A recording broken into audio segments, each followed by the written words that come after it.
Umarangkada na ang COMELEC checkpoint sa Bicol kasabay ng pagbubukas ng election period ngayong araw. Pinangunahan ng Police Regional Office 5 at ng mga opisyal ng COMELEC Bicol ang simultaneous national ceremonial kick-off sa Barangay Rawis, Legazpi City.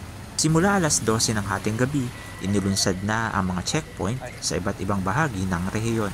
Negative naman ang naging significant lang doon is naging aware yung ating mga motorista, naging aware yung ating mga kababayan na nagsimula na po yung election period.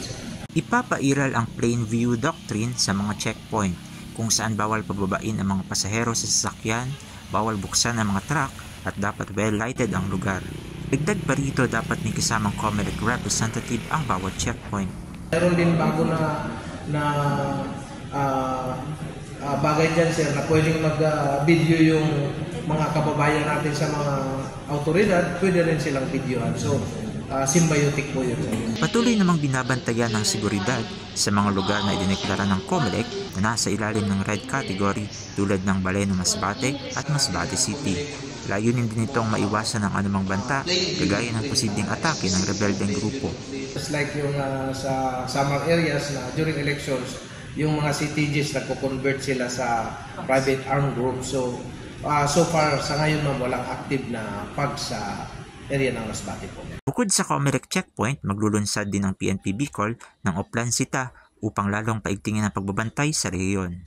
Samantala, ongoing na ang printing ng mga balota na inaasahang matatapos bago mag-Abril.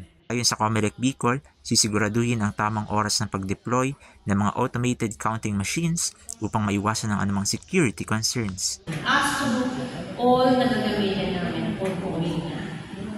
Hindi naman kasi kailangan na i-deploy na kaagad dito sa mga areas namin kasi that would be a security concern, especially yung mga ballots and ACM.